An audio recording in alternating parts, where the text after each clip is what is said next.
தென் அமெரிக்காவில் உள்ள வெனிசுலா நாட்டில் காணப்படும் ஏஞ்சல் நீர்வீழ்ச்சி உயரமான நீர்வீழ்ச்சி ஆகும்.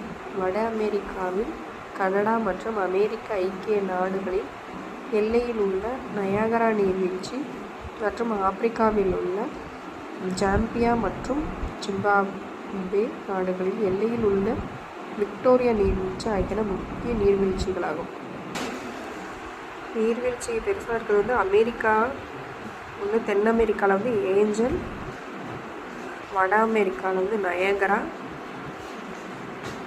ஜாம்பியா மற்றும் ஆப்பிரிக்காவில் இருக்க ஜாம்பியா ஜிம்பாப்வேயில் விக்டோரியா.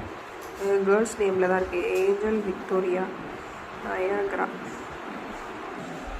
உலகிலேயே மிக நீளமான கடற்கரை அமெரிக்காவில் உள்ள புளோரிடா மாநிலத்தின் தெற்கில் காணப்படும் மியாமி கடற்கரை. அமெரிக்காவில் இருக்க புளோரிடாவில் மியாமி கடற்கரை உலகிலே ஃபஸ்ட்டு. அது செகண்ட் இரண்டாவது நீண்ட கடற்கரை சென்னையில் அமைந்துள்ள மெரினா கடற்கரை தான் உலகிலே ரெண்டாவது பெரிய கடற்கரை. ஃபஸ்ட்டு அமெரிக்கா மியாமி, ரெண்டாவது இந்தியா சென்னை, மெரினா மாவரிசையாக இருக்குது. மியாமி, மெரினா. வடக்கு சீனாவில் படிந்துள்ள காற்றாடி வண்டல் படிவுகள் கோபி பாலைவனத்தில் இருந்து கடத்தப்பட்டவை ஆகும்.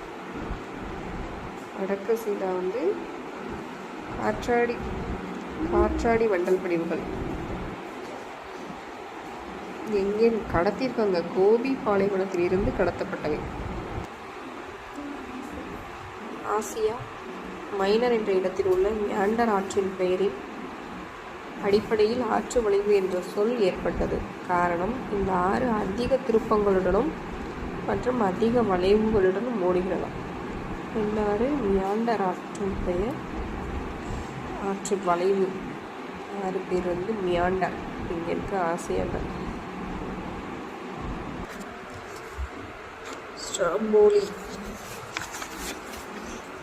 ஸ்ட்ராம்போலி எரிமலை மத்திய தரைக்கடலின் கலங்கரை விளக்கம் என அழைக்கப்படுகிறது. ஸ்ட்ராம்போலி எரிமலை மத்திய தரைக்கடலின் கடலோடு கலங்கரை விளக்கம்னு எதை சொல்கிறாங்களா? ஸ்ட்ராம்போலி எரிமலை.